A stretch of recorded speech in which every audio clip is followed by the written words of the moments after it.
Hello, and welcome to Let's Talk Procurement, the only show you need to master the art of procurement. Let's go. Welcome back to the studio.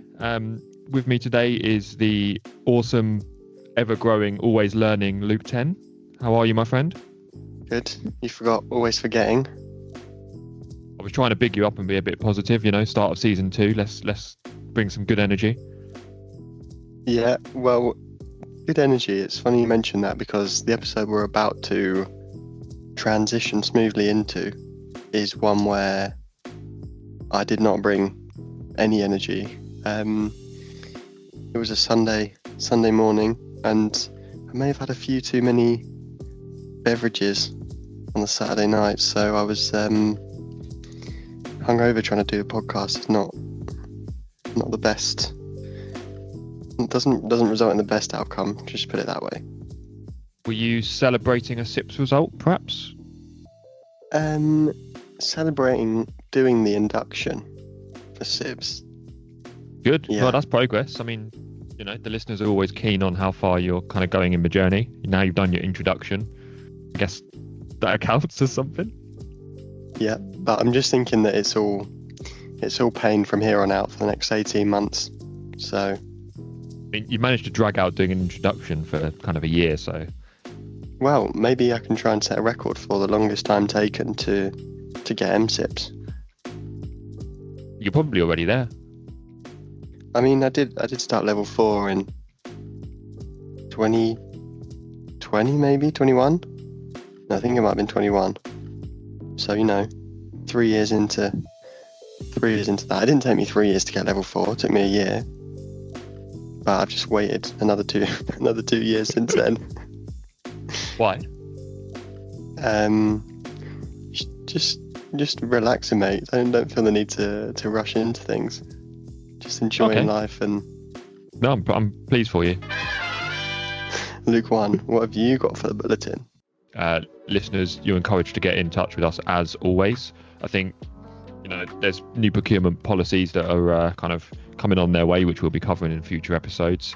Some fantastic content in the pipeline. I think RFQs, which I know some of you are gagging for. A few other bits and bobs as well. So some great collabs. Psychologist kind of opens up the brain of Luke 10. Also worrying. Does he find anything in there? Tune in the episode to find out. Absolutely. And then, of course, the Procurement God series, which will be introduced in the very, very near future. So, stick with us. Thank you for returning for season 2, or if you're new here, very, very, very warm welcome. And let's dive into what we've got lined up for you beauties today. So, today's episode is a very, very exciting one. Cast your minds back to season 1, where Luke 10 stumbled across another podcast, which we believed was run by 2 self-proclaimed procurement gods. We started beef with them. We thought, this is a load of shit. We're the only procurement podcast in town. Can't be having this. And we were trying to rile you listeners to kind of get your pitchforks out and start having a go at them. Kind of just say LTP is the best. Piss off, all that stuff. And turns out when you actually listen to their podcast, it's a lot better than ours, and they know their stuff. So if you can't beat them, join them. Can't beat them, then praise them. That's what I always say. That's it. So instead of starting a war, we thought, let's do a collab instead. And did you reach out to them, or did they reach out to us? It feels like that time where I can't remember what country it was, went to war with another country. They took their army over, and I think it's something like they didn't actually end up fighting, but they ended up recruiting someone. So when they came back, the army came back with 1 extra person. So we went to war with them. Yeah. We found love. And we found love in a hopeless place. That's my other catchphrase. That's a great catchphrase, that. Is it? That's not it, is it? We fell in love in a hopeless place. Oh, I didn't realise you were actually mugging the song off. I thought it was just very similar. Like your Every Little Helps one that you use in a few episodes' time. So I don't know how I know that already, obviously. So Procurement Says No. Ed and Richard, two fantastic blokes. They've got a lot of knowledge. They've got a lot of experience. I think the slight differences between our podcasts, probably we're aiming to get Luke 10 through his procurement journey. We're looking to encourage more people to consider procurement as a field, and in general to expand on how people perceive procurement and kind of what it is we actually do, kind of unfolding that, along with some SIPS material, right? Rich and Ed, they focus on a lot of technical stuff, a lot of procurement experience, and looking at the consultancy side of things as well. And I think it's fair to say that they've got some very, very good contacts that they've managed to get onto their podcast as guest episodes as well. And I think it depends if you want to listen to grumpy people, or if you want to listen to unhinged people. That's probably another difference between the two of us. Yeah, I mean, there's a few differences, and you probably tell in the episode, but we do get on like a house on fire, and there's no war. So put your pitchforks down, put your knives back in the pocket, and enjoy. I hope they're saying the same about us. That would be quite awkward, wouldn't it? Yeah, maybe we should let them publish first, and then after that we can decide. Yeah. Well, yeah. Let's transition you to hungover me, and what state were you in? A good state? Refreshed? Well, it was early in the morning, and I felt ambushed. But other than that, yeah, I had a really good time. Nice. Well, see you in a bit. See you later.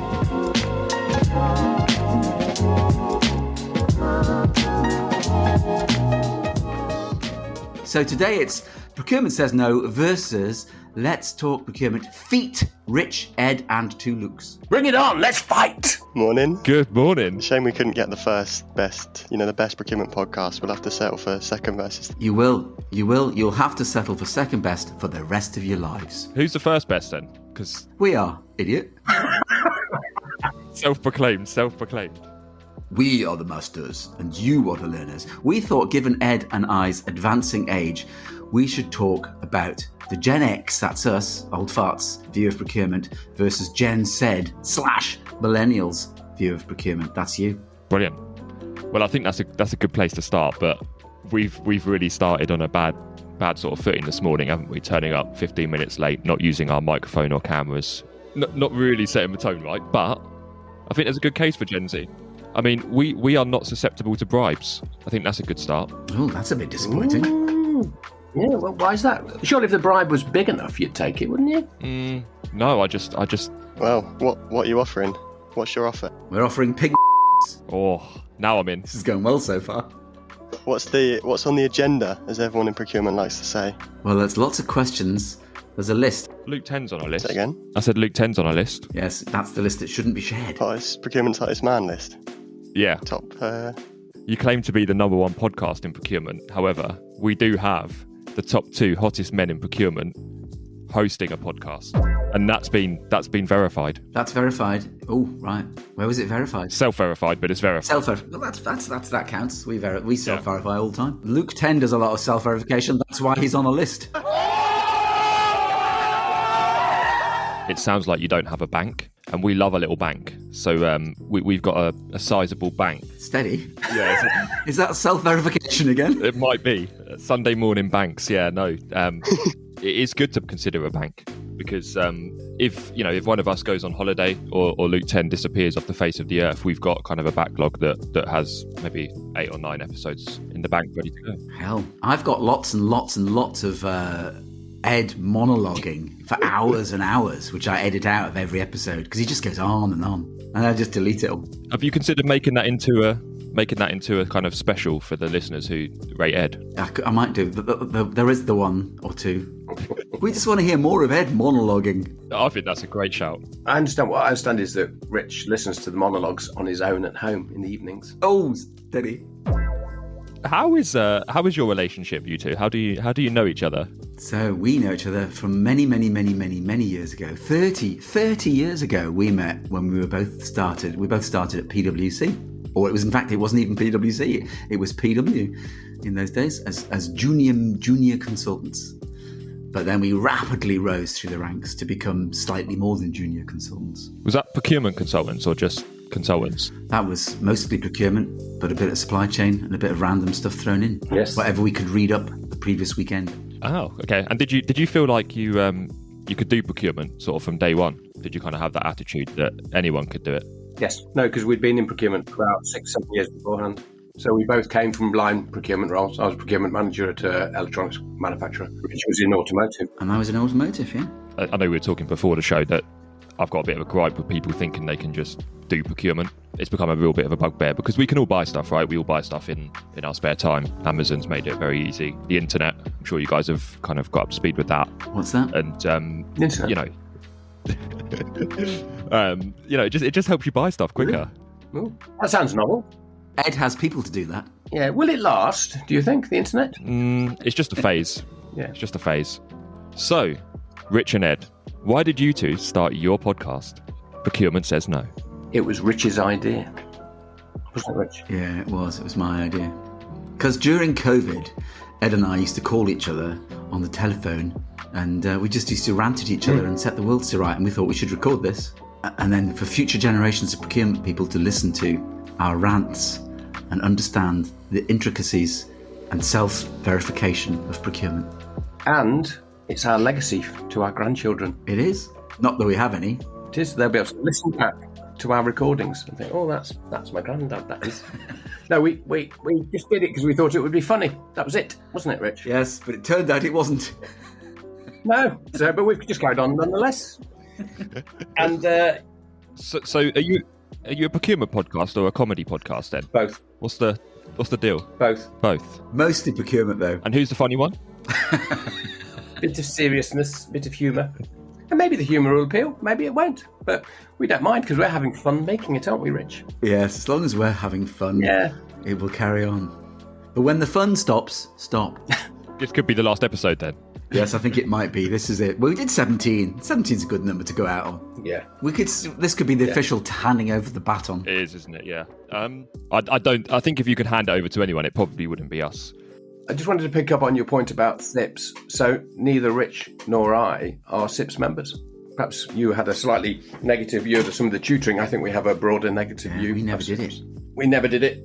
Thought it was pointless. I was going to join once upon a time when I was director of procurement at Cadbury's or somewhere, and I was going to join then until I discovered you have to pay them $2,000 just to join through the sort of, that was it, some sort of interview process or something, and they wanted $2,000 or something. And I went, get in the bin. So yeah, so I never. Was that to be a fellow or something, or an MSIPs? Yeah, to be a fellow. Yeah, my business partner Nick, he's a fellow of SIPs. Should we ask the next question? Which animal would be best at procurement, Luke 10? You would have thought that I would have thought about this question, considering I've asked it to a few people, but that would be too much preparation. I think a ostrich would be best because it's bury our heads in the sand. because it's got a long neck that can poke round the corner and check if there's any danger with the suppliers firing awkward terms over, and then dip back out the way. I think a dolphin, because they're intelligent, they're agile, they're excellent at performing tricks, they're proficient at Excel, though they're not very good out of water for very long, so there's a bit of a downside. You could get a waterproof computer. Oh, shut up. Ed, what do you think? I think, what a ridiculous question. That's the point, though. Anyway, what's the red flag that could be spotted when doing an interview for a procurement job? When you've interviewed people, when do you go, oh no, that person's not the right person? What's the red flag? I've never interviewed anyone. Oh, well, I don't know, because Luke 10 got a job at the organisation, so I'm not sure we're good at picking up on red flags, if I'm completely honest. Because the tick list we have is Tourette's, farting and laughing uncontrollably, but obviously you got through, Luke. Just hide them very well. He got through somehow. Bad haircuts as well. It's just crazy. To be honest, I think we like to look out for people who are just enthusiastic, and you do get people who have come from, I guess, kind of a siloed organisation where they may have been buying pencils for 20 years and they just want more money and that's it really. But it is hard to try and see the see the gem that's hidden in there. I don't know if you guys feel the same, but I don't know if you get it from trying to separate procurement into various different roles is something that they're trying to do, and I think is something that is beneficial. There are a lot of category managers that are stuck in category management and they need some help kind of developing their skill sets, and then there's people who do procurement, which covers everything, or logistics, etc., etc. And I think job adverts these days don't seem to be too understanding of that. Generic, we need a procurement manager. Oh right, yeah, no, you need supply people or contract people or logistics. You need, analysty types. I think as much as it is the people, but to get the right people, you've got to have the right job adverts, and the job advertisements these days are pretty poor. So thinking about red flags, lack of eye contact. Yes. Lack of confidence. If I was interviewing somebody for a procurement role and they wouldn't look me in the eye much when they were being interviewed, that would be an immediate no. Okay. Do you ask them to do presentations? Sometimes, yes. But usually a presentation with a sort of little case study attached. Maybe draw it up on a flip chart, not on slides, so that they can't prepare beforehand. They have to read the case study there and then, give them 30 minutes just for a quick view of what they would do. So you get into their decision making. And then make it a discussion rather than them presenting at you. Yeah. And then you get a sense of what their sort of critical thinking is and so forth. I think when you get a CV, you know whether they've done procurement or not. So I think I worry less about the procurement content and more about sort of the interpersonal side. No, that's a good point. I think I'm a little bit old school, actually. I like to see a notepad. I think if someone brings a notepad in and they're kind of don't necessarily need to see their notes or anything like that, but just they might have some questions written down, they might have a few points of preparation, or they might take notes when you do answer some of their questions. I think that shows a good sign. I interviewed somebody a few weeks ago now, and we'd given them a case study to do of an example of a supplier and customer trauma, and a document to read out to look at spot errors in it, and they didn't come with either of them. They arrived and they didn't actually have them with them, or a laptop or a notebook. It was bizarre. It's like, oh, okay. Wow. Did they get the job? They actually didn't. Who'd have thunk it? Seems harsh. Why are you here? Oh, I can't remember. Was it a job interview? Oh, I don't know. To flip it the other way then, what were you saying about job adverts? What are red flags in job adverts that you would see? You asking me that? I feel like you are. For me, it's almost like generic AI spiel. Write me a description of a procurement job, and we'll stick it in. Do tenders, look after a supplier based. Anything that looks generic, I agree. Yeah, I agree. And the same with CVs. When you see people's CV that say, I am a strategic with great stakeholders and you just go, oh God. Yawn. Generic. Tell me what you've actually done. Don't just give me generic stuff. Yeah, the big divider in interviewing people, I think, is the choice of we and versus I when they're talking about what they've done. And a lot of people, I think, miss that in interviews, what they have done themselves, because lots of people talk about stuff they've done, but it's in the context of doing it within a team and being led by somebody else. Yes. So you're kind of talking there about someone who's got some experience. I mean, from like a Luke 10 point of view, obviously he's coming in, he hasn't even got a moustache yet, and you're kind of asking questions like, when have you worked in a team, or when have you worked, into some stakeholders, and he might not have that example. So what would you kind of say for a younger person coming in? I mean, another guy who I interviewed a couple of weeks ago, again, who did get the job. He's just a young guy. He's coming in.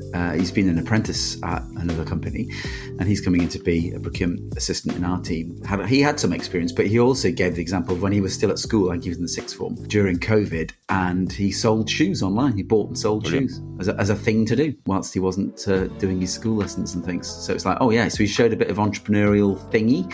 He showed a bit of commercial thinking. I thought, oof, like him, he was good. But yeah, so there's lots of ways. You can just tell by the demeanour, the confidence, commercial thinking, thinking outside the box, that kind of stuff. I think it comes across quite well. Do you want that individual to go through their SIPS journey? Are you going to support them, or is that something you do, or do you not see value in it at all? Oh, I think if people want to do it, we will support it, yeah. I think it is useful for people. If you're starting your career, it's a useful start for 10, isn't it? As you said earlier, Luke, it's like it gives you 60% of the stuff, the theory. It might not give you the practical thinking about it. It gives you too much textbooky stuff, but it gives you some useful content. I wouldn't know because I've not read it, but I think it helps set standards. And you said earlier about accountants have certain qualifications, ACA, ACCA, CIMA, that they can point to and say, this is the benchmark, you're getting this level of competency. Procurement is kind of transitioning into that. I feel, maybe in 20, 30 years' time, when more people have SIPS and SIPS becomes the accepted level of certification, then we might be taken more seriously by our stakeholders as well. I don't know. That could be an outrageous claim. Except 30 years ago, they were saying the same thing, weren't they, Eduardo? Exactly the same thing. SIPs was the thing 30 years ago, and then it got quite good, didn't it? And then it went backwards. Is it the last, 10 years? Yeah. It's gone a bit backwards, hasn't it? I don't know. Yeah, it's an interesting point, though. Is it going to, because they've got a new board now at SIPs. We've talked about this with Peter Smith about, are they back on the rails again with the new board? We shall see. Yeah, I mean, their advantage is they're the only player, right?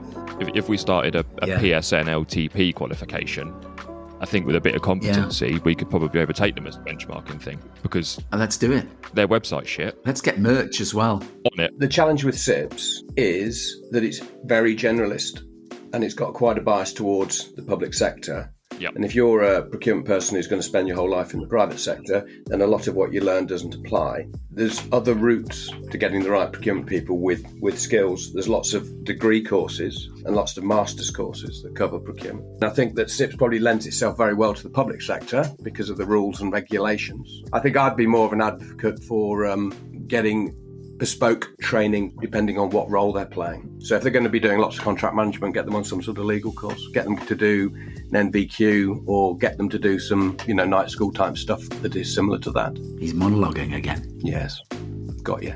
You'll be listening to that later. I will. Ooh.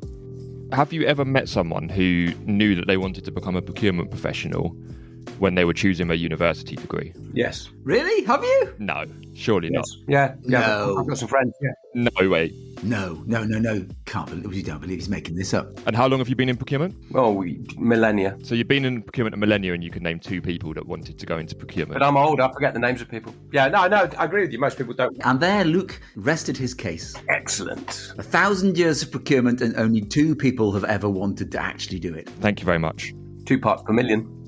Do you think as well that, from my perspective, I wouldn't want to do a degree in procurement, studying for 3 years, and then go, I know everything, I can do this level of job now? I feel like it's so much that you need to learn on the job.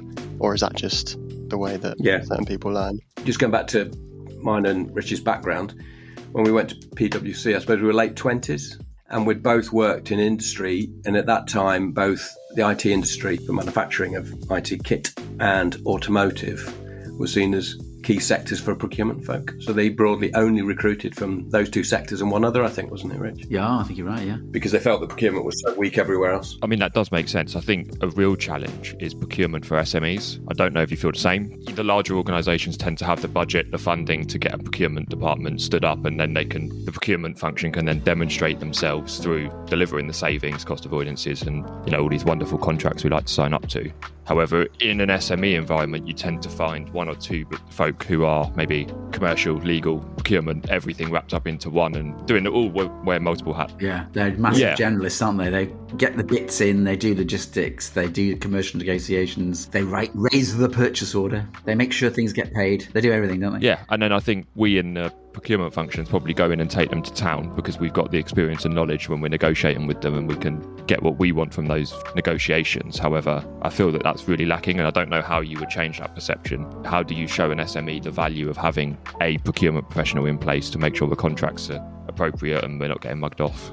If they only spend if they're an SME in the true sense, what you're talking about companies under 5 million or 10 million revenue. Yeah. Doesn't matter. Really? Spends too low. Got bigger things to focus on. So you don't think that having someone in to kind of reduce the value of the contracts and increase your margin is worth it? I get that they would be focusing on sales and things like that potentially, but... The value is there, but they're not going to get at it because they're deprioritising it. Yeah. I think you're both right. Oh, God. Ed, have you got a pen that you keep banging on the table? Yeah, I was just, I'm doodling as I go. Look. Can you just not? Amazing. Oh, Rich. When you're so firm with me, I just... Oh. It happens every time we record. He's clicking, he's binging, he's monologuing. Like a toddler. It's shocking. There's trouble in the PSN camp. Richard, I feel like you and I have it in common here, where we take the sensible seat, and then we've got to look after these interesting characters. Do you know what, Luke? Do you think we should jettison these 2 losers and we set up a new podcast? That sounds like a plan. Yeah, I'll WhatsApp you after this. Yeah, we'll start a good one. You two can fight it out for who's the leader. Me and Ed are going to start a rival one. A funny one. Yeah, the thing is, you say you'll start one, but you'll never get around to it. Absolutely true. I can't argue against that. Right, so you've been through your SIPs. Yes.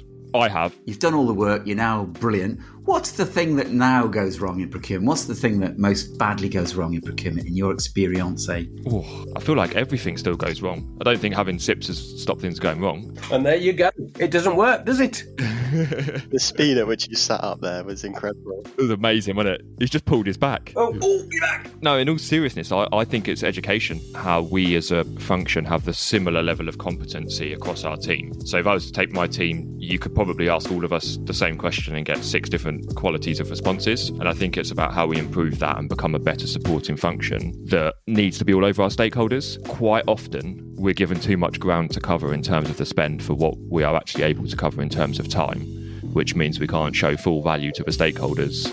And like the project managers we had on a previous project manager episode, they start to formulate some very narrow-minded individual opinions of procurement as a function. Because you spread too thinly, basically. Yeah, basically.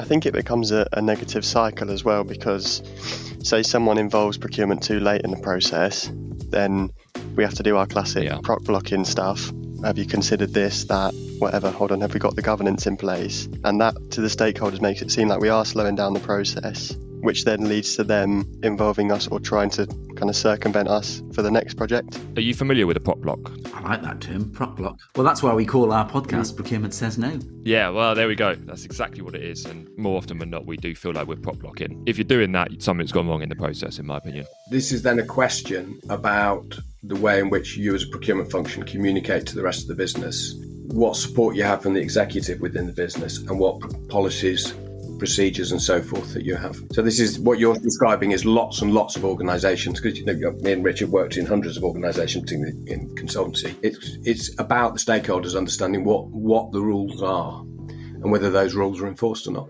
Or even what value you could add. I think you can sell a story about the value add, but I think in terms of what the stakeholders think they're allowed to do, and what they should be doing, etc. And I think there's a whole piece that this is the marketing of procurement within the organisation.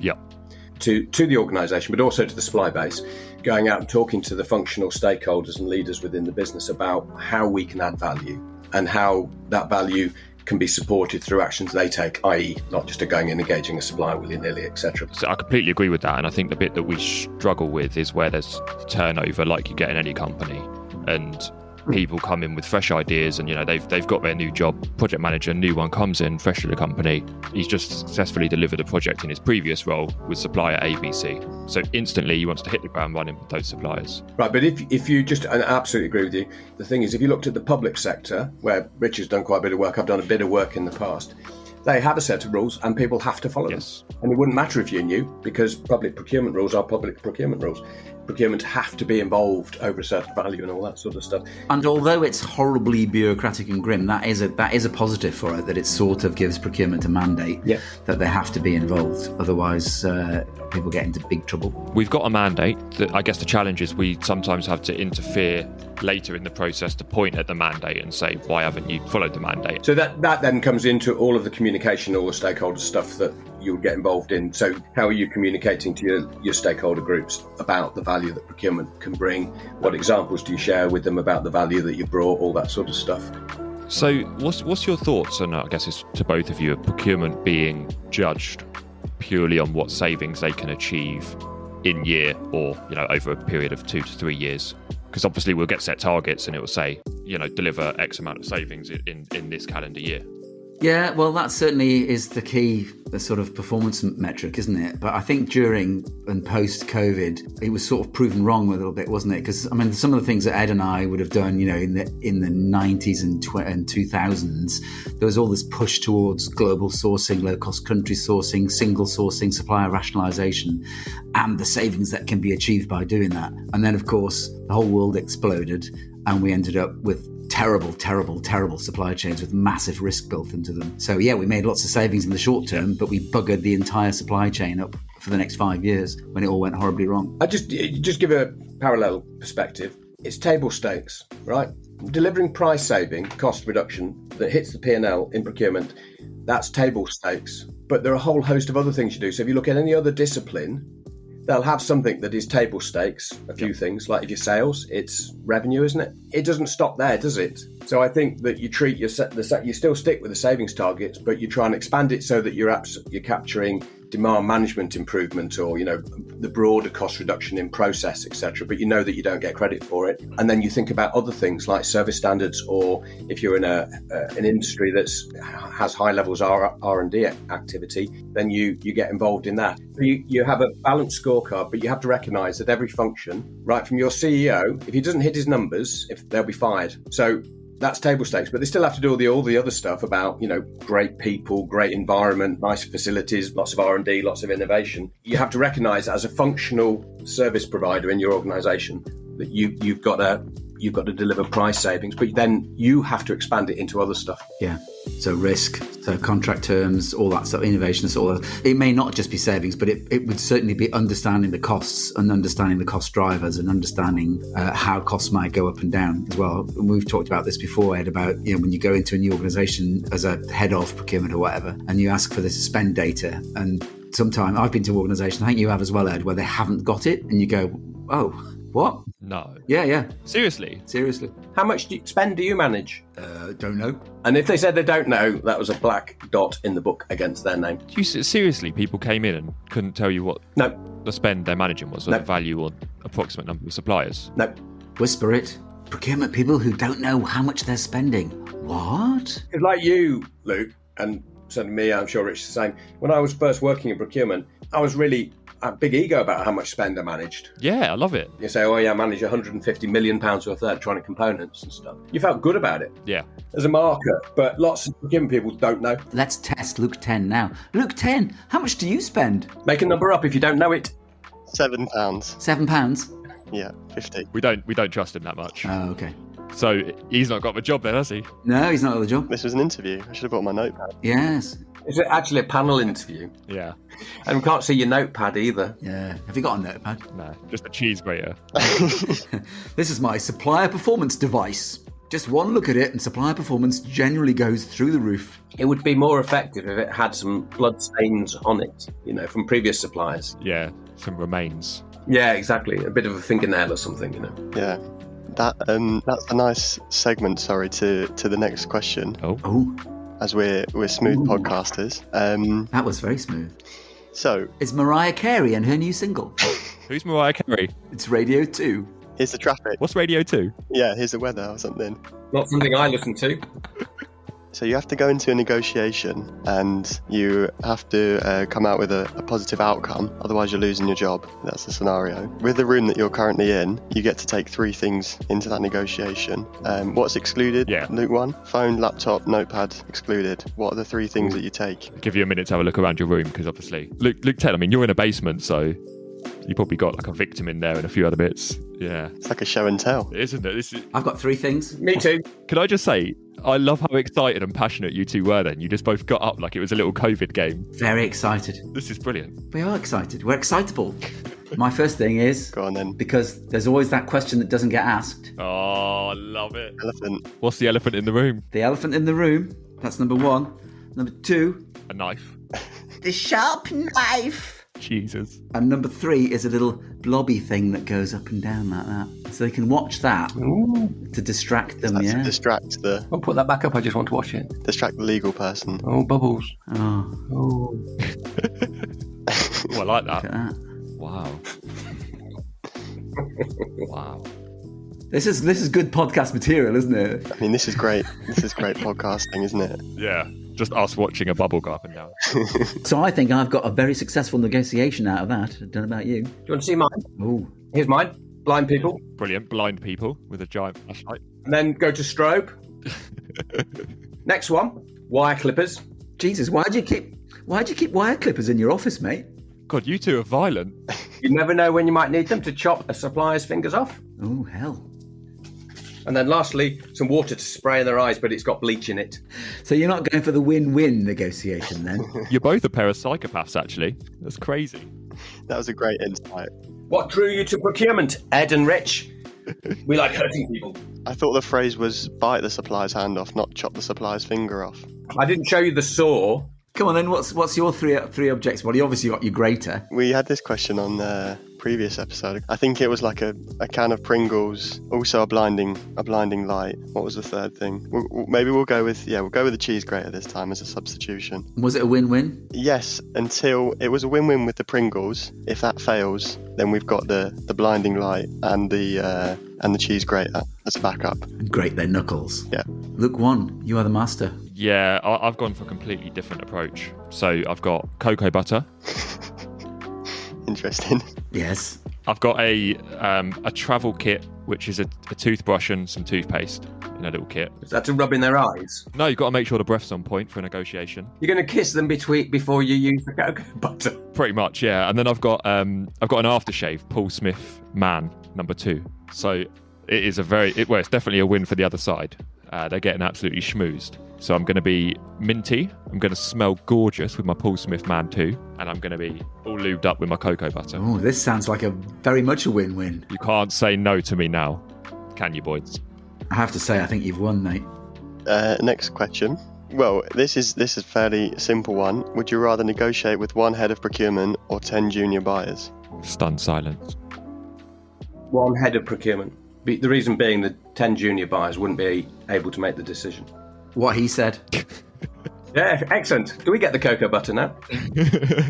That's correct. Do you think that's an interesting point there? That because Luke's asked this question before and it was the same answer, but from someone who does supplier relationship management. And is it just an automatic assumption that someone with a junior buyer or a buyer title has no power, no authority to make decisions? And is that the right thing? Difference between the technical buyer and the economic buyer. Neither of them can make the decision in all likelihood. So there can only be one economic buyer. That's the person who actually makes a decision to buy from you. There's lots of people who advise. If you've got 10 advisors, it's going to be a bit lost unless they're very, very well pulled together to put their proposal forward. I see. So it's more the fact there's 10 of them as opposed to the fact they're all juniors. Well, junior people are less likely to have decision-making power, but you can't, to your point, you can't assume. Yeah. And you'd have to ask them. So I've got a question for you both. Hopefully it's something you can help us with, because our podcast listeners haven't had the experience of it yet. But in your opinion, what's been the biggest change in procurement over the last millennia? Honestly, not much. No, we keep saying about this. We come back to this theme that not much changes. Obviously, we don't have a green screen and a flashing cursor anymore, which is why, when Ed started in procurement, he had this sort of massive mainframe that did his adding up for him. Kept the room warm. And we don't have Nokia phones or Blackberries anymore. It's a shame. It'd still work. But they would work.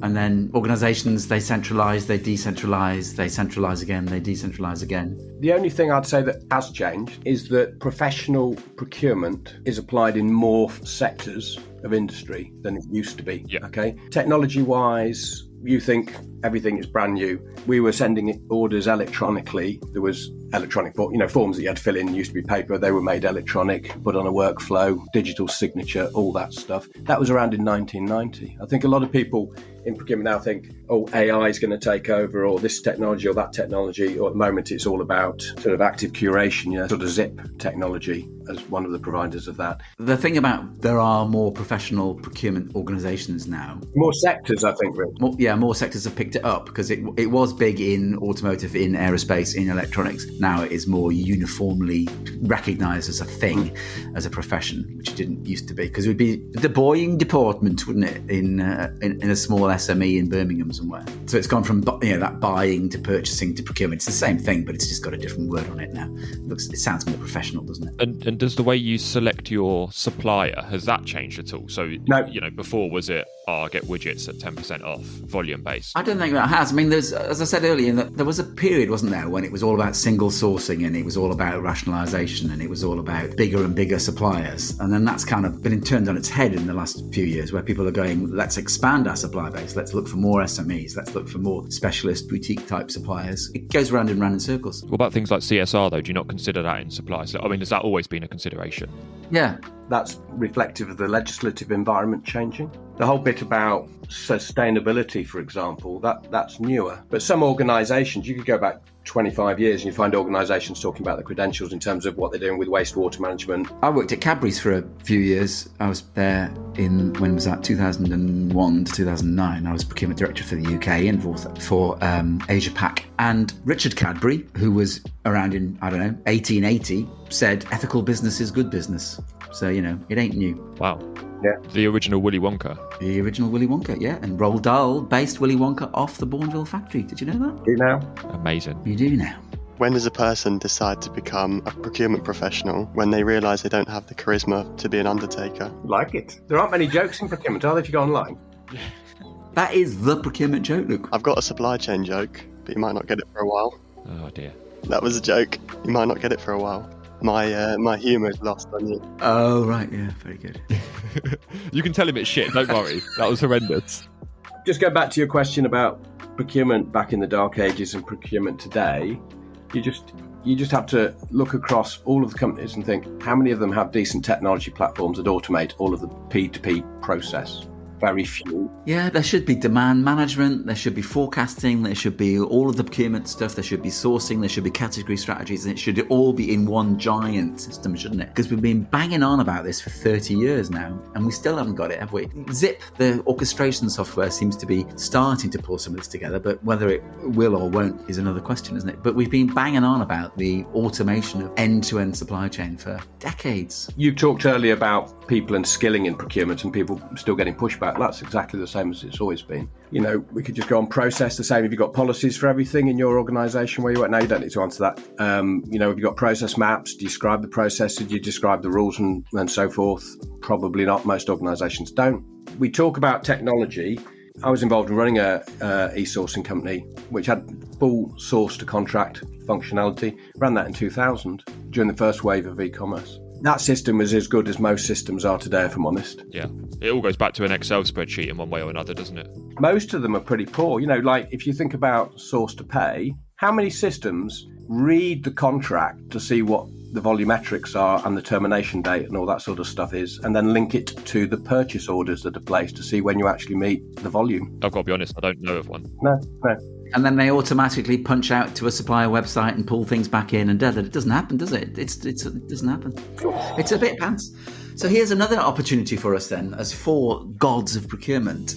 Perhaps we should set up a business that does this stuff and that. Can we start on Monday? Probably need about £100 million of seed corn investment first to get going. We did get a $9 donation from a listener. Ooh. So $9. Right. We're already halfway there, boys. I'll tell you what. Whatever we can raise from the listeners, we'll add another $1. So that gives us $10. When you first mentioned to me that there was another podcast called Procurement Says No, I immediately kind of got my back up and I thought, these guys must be horrendous who don't know what they're talking about. Luke 10 came back to me about a week later and he said, I've listened to a few more episodes and they're actually quite good and quite engaging. And I thought, we conceded. So we conceded first place, I think. So going back to what Luke 1 said about my review of your podcast, when I listened to it, I think I said something like yours is more educational and related to procurement, but ours is funnier. There's sides to both. I don't think we're funnier either, to be honest, mate. I think they've got it all. I think you're right. Depends how you want to listen to it. If you want to listen to a podcast to pass your sips and to kind of get some general non-grumpy views on the world of procurement, then we're the podcast for you. Whereas, Yes. Nothing's changed in 30 years. Yeah. Oh, it's all doom and gloom. Our agenda was to be a grumpy, funny podcast. We're just trying to be a little bit subversive. That was our original personas, yeah. Grumpy old procurement. Yeah. You're not grumpy off camera then? Is that the... No, I'm more grumpy. I go and punch old ladies in the street. He's very, very grumpy, but I'm not at all. I'm just skip around all the time singing. Well, you're talking about punching old ladies in the face. Can I ask, there was one question that we did agree to cover. Right. What is the best negotiation tactic? And I'd love to hear the experience from you two. And obviously, negotiations changed a little bit since COVID because we're not always in the room with the people that we're negotiating with. We're not on a telephone, we might be on a Teams call or a Zoom or whatever it is. So I'll throw it over to you, Ed, first, to stop you thinking too much. Obviously, it's situational, but the best tactic I've deployed is multivariable negotiation with a team. What you do is you ask the supplier to tell you all the things that they want from you, and then you tell them all the things that you want. It's very unnerving for a supplier to hear you say, what do you want? A lot of them find that quite difficult to deal with because they're used to a price conversation. And then the second part of that is for you to have team members in the room who have roles, okay? Yes. One person is the chairman, one is the speaker. The chairman is running the strategy for the negotiation, but they don't speak much. You have a person to make the requests, etc. That allows the chairman to listen. And then you have a person taking notes, only notes, they're not allowed to speak. And you have a person who's looking at body language. So that's the most exciting and interesting negotiation to sort of out of the sort of more detailed negotiation training you can do. The second point I make is don't sell to suppliers. So when you're talking to a supplier, tell them what you want. If you've got just simple negotiation, don't start weakening your position by selling to them, by elaborating, saying we'll do this in the future and this will happen and, all that. It's almost like you're begging them to give you a price reduction. So don't do that. Keep it short and sharp and simple. Brilliant. Rich? What he said. Well, if you've got all that time, I think the key is preparation, isn't it? And the other thing I would say is aim for win-win. Try and get to a win-win solution for longer-term solutions. Have that intent where you intend to get to, where you'd like to get to, where you must get to. Have those sort of limits of where you're going. It's the usual sort of negotiation strategy stuff, and then have a multiple variations, as Ed says, so you can play one thing off against the other and get a sense of what it is that they want. It's much easier if you've got multiple suppliers. Well, if you're doing a tender or whatever, and you've got 6 suppliers or 4 suppliers involved, and you can play one off against the other. Just add one other thing, just maybe think of it with Rich speaking there, is that, in this piece about preparation takes all sorts of forms. I've looked at a supplier where it's privately owned and sought to understand what the outcome of the negotiation would have on the value of their company. So I knew what the pressure on the other party was. When you say value, you mean pure monetary value? The valuation of the company. So I got an accountant involved and said, right, I'm negotiating this contract. The outcome of this deal will have what effect on the valuation of their company? It gave me a lot of strength in the negotiation because I realised then how important we were to that supplier. I like that. But do your research. And research isn't just what's the supply market and who are the suppliers and that. It's looking at it in a creative manner. Putting yourself in their shoes as well, isn't it, a little bit? Yes. Yeah. I think I'm going to throw one thing out there, and it's not necessarily a full strategy, but one that's come in quite handy for me a couple of times. It's really hard to do, is silence. It's having that gap at the right times, which kind of says to the supplier, tell me a little bit more. Even though all I'm doing is I'm just taking a break. I'm not probing for anything. I'm just silent for a little bit too long. It's uncomfortable for me at the same time as I'm doing it and everyone else in the room, but it always gets something else out into the air. Silence is golden. Yes. There's a guy who I've worked with relatively recently who can't help himself but fill the gaps. And, to your point earlier, Ed, it makes him sound desperate because he just can't shut up. But the other thing is also, to build on your point, Luke, would be take breaks, have a timeout. We need to take a 10-minute break. Have a think about what you've just said. We're going to take a quick break. That unsettles people as well and gets them thinking about what their strengths and weaknesses of their argument is. Do they think they've done something wrong when you ask for a break? They do, yeah, they do. And they go, oh shit, oh God, we've lost it. But it gets everybody a chance to just regroup. Yeah. I've been doing some negotiations recently. Oh God, he's monologuing. No, I was just going to say, I think the other one is, for the smaller contracts, is just say to the supplier, you're too expensive. That's it. You're too expensive. You need to improve the price. That's it. Nothing more. You can do that by email. And they nearly always come back and reduce the price. Every time? Pretty much, yeah. Unless they're really, really sure of their position. I was just saying about active listening and how I think especially the younger generation struggle with it quite a lot. I'm still struggling with it in some situations, especially if the person's a bit dull. But to really focus in and try and actually understand the kind of tones and what that person is trying to say is a real skill. I think we're all quick to talk, but to listen is much more valuable. That's what I was going to add. And then I know you're going to ask Luke 10, but you probably don't want your listeners getting advice from Luke 10's negotiation skills. Right. Should we call it a day? That was good. That was great. Thanks, Luke's. Thanks for having us. Bye. Bye. Bye. Bye. Bye. Bye. Bye. Bye. Jesus. On a serious note, though, chaps, really enjoyed that, despite the connection issues a little bit, and Luke 10 putting a virus into your Zencaster system. I'll send the files over to you, and then maybe me and you could have a quick chat, Luke, since we're going to be doing our own spin-off series. Yeah, 100%. Yeah, sod off, Rich. I can do this without you. I remember when we were mates and when we came up with this. I think it was my idea, actually, wasn't it? This podcast and all the major content is all mine. All the monologues. See, you've split us up now. That's the end. I didn't like working with you anyway. It's okay.